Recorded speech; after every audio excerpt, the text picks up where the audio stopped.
সাল ২০০৯ ১৫ই এপ্রিল পৃথিবীর ইতিহাসে এমন কিছু ঘটে যা পৃথিবীবাসীর জন্য বিশ্বাস করা কঠিন ছিল।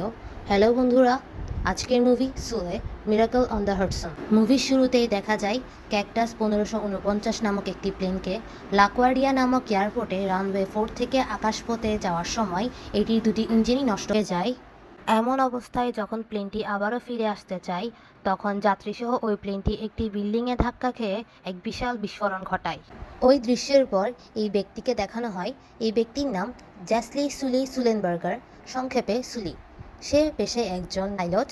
সে ৪২ বছর ধরে এই কাজে নিযুক্ত রয়েছে, কিন্তু আজ তাকে ভীষণ চিন্তিত দেখাচ্ছে। তার চিন্তার কারণ একটি ঘটনা ২০০৯ সালের ১৫ই এপ্রিল।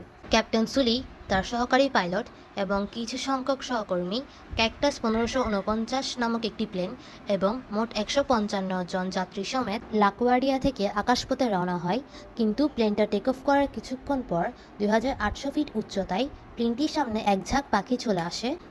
আর ওই পাখি ঝাঁক অতিক্রম করার সময় প্লেনের দুটি ইঞ্জিনই নষ্ট হয়ে যায়। ক্যাপ্টেন সুলি প্লেনে থাকা সমস্ত জরুরি ব্যবস্থা ব্যবহার করে সুলি কন্ট্রোল রুমের সাথে যোগাযোগ করেন। সেখান থেকে জানানো হয় তিনি যেন যত তাড়াতাড়ি সম্ভব রানওয়ের দিকে ফেরত আসার চেষ্টা করেন। নিউ ইয়র্কে তার জন্য ২ থেকে ৯ নম্বর রানওয়ে রেডি করে রাখা হয়েছে। অন্যদিকে প্লেনের সকল যাত্রীদের জানানো হয় এই প্লেনটি কিছুক্ষণ পর ল্যান্ড করবে, তাই তারা যেন সতর্ক থাকে।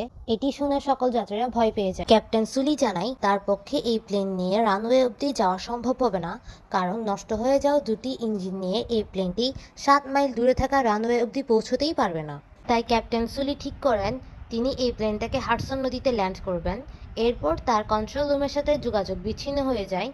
এসব শুনে কন্ট্রোল রুমের সকলে বেশ চিন্তায় পড়ে যায়, কারণ এত বড় একটা প্লেনকে নদীতে ল্যান্ড করানো মানে সেখানে থাকা একজন মানুষেরও বাঁচার সম্ভাবনা। কেউ কখনো এত বড় প্লেন নদীতে ল্যান্ড করেনি, তাও আবার যাত্রীবাহী প্লেন। এটি খুবই বিপজ্জনক। কন্ট্রোল রুম তখনই একটি হেলিকপ্টার পাঠিয়ে দেয় প্লেনের বর্তমান অবস্থা যাচাই করার জন্য। এদিকে ক্যাপ্টেন সুলি প্লেনটাকে যথেষ্ট সতর্কতার সাথে পানিতে নামায়।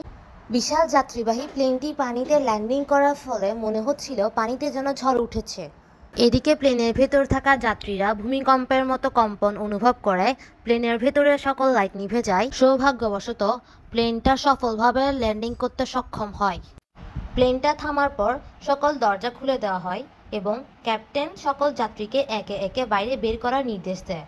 এদিকে প্লেনের ভেতর জল ঢুকতে শুরু করায় যাত্রীরা তাড়াহুড়া করতে শুরু করায় এক অস্বস্তিকর ও ভয়াবহ পরিবেশ সৃষ্টি হয়। ঠিক সময় সকল যাত্রীদেরকে বাইরে বের করা হয়। এই সময় নদীতে থাকা এবং উপকূলের রক্ষা বাহিনী স্টিমার প্লেনটিকে দেখতে পায়। উপকূল রক্ষা বাহিনী সমস্ত ব্যবস্থা গ্রহণ করে প্লেনের যাত্রীদের এক এক করে স্টিমারে তুলে।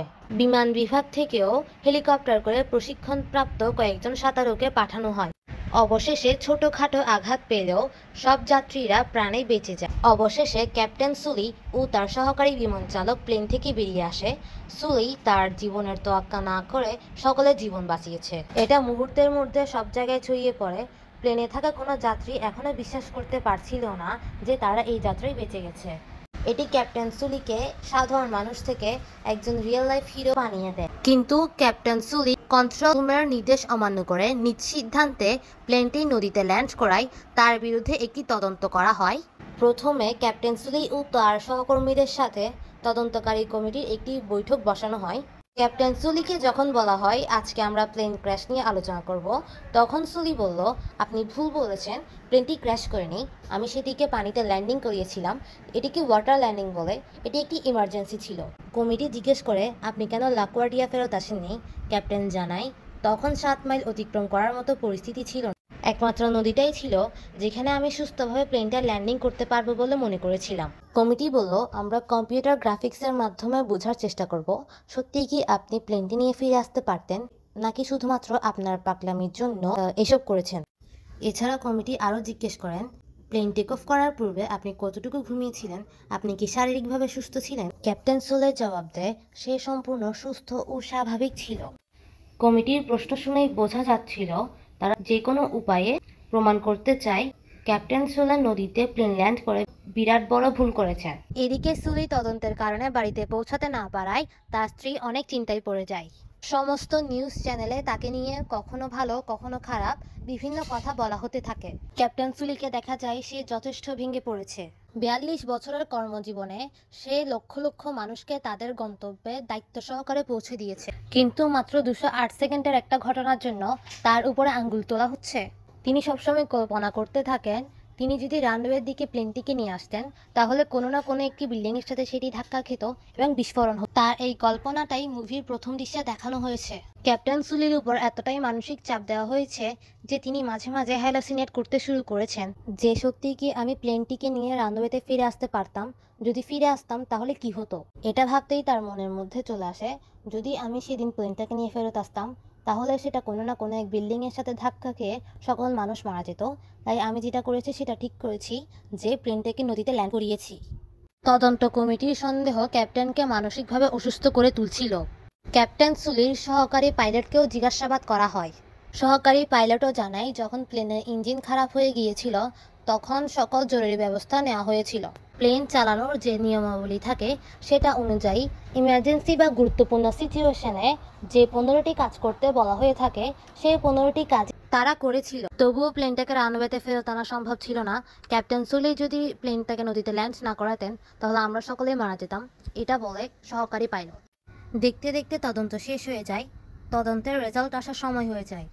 ক্যাপ্টেন সুলি ও তার সহকর্মীর সাথে কি করা হয়। সুলি তার সহকারী পাইলট এবং অন্যান্য বিভাগের সহকর্মীদের নিয়ে একত্রিত হয়। আলোচনার শুরুতেই কমিটি জানায় তারা আজকে কমপ্লিট ভয়েস রেকর্ডিং, অর্থাৎ প্লেনের মধ্যে এক ধরনের ভয়েস রেকর্ডিং ডিভাইস থাকে যা পাইলট যেখানে বসে সেখানে থাকে এবং প্লেন চলাকালীন সময়ে তাদের মধ্যে যা যা কথাবার্তা হয় সব সেখানে রেকর্ড হয়। তো কমিটি থেকে এই ভয়েস রেকর্ডিং শোনা হবে এবং এর মাধ্যমে সিদ্ধান্তে আসা হবে সেদিন আসলে কি ঘটেছিল। কেন ক্যাপ্টেন সুলি রানওয়েতে ফেরত আসার চেষ্টা করলেন না? তিনি কি ইচ্ছা করে এতগুলো মানুষের ঝুঁকি নিয়ে প্লেনটিকে নদীতে ল্যান্ড করিয়েছেন? এই সময় কমিটি থেকে কম্পিউটারের মাধ্যমে দুটি প্লেনকে নিয়ে পরীক্ষা নিরীক্ষা করা হয়।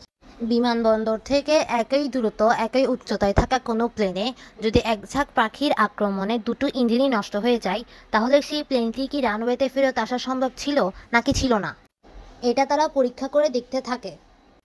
কিন্তু ক্যাপ্টেন সুলি এর বিরোধিতা করেন। তিনি বলেন বাস্তবে কোনো কিছু অভিজ্ঞতা করা এবং ঘরে বসে কম্পিউটারের মাধ্যমে সেই জিনিসটা বোঝার মধ্যে অনেক পার্থক্য রয়েছে। আপনি যখন কম্পিউটারের মাধ্যমে সেই জিনিসগুলো বোঝানোর চেষ্টা করছেন তখন সেটিকে শুধুমাত্র একটি অ্যাডভেঞ্চার গেমের মতো মনে হচ্ছে। বাস্তব ঘটনা হলো যখন প্লেনের দুটি ইঞ্জিনই নষ্ট হয়ে যায় মাটি থেকে এতটা উঁচুতে, তারপর ওই পরিস্থিতিতে 155 জন মানুষের দায়িত্ব মাথার উপর চেপে বসে। আর ওই সময় এত বড় প্লেনকে অত গভীর নদীতে ল্যান্ড করানো কোনো মুখের কথা নয়। ওই দিন আমাদের সাথে যা ঘটেছিল সেখান থেকে কিভাবে বের হতে হয় তার কোনো ট্রেনিংও আমাকে দেওয়া হয়নি।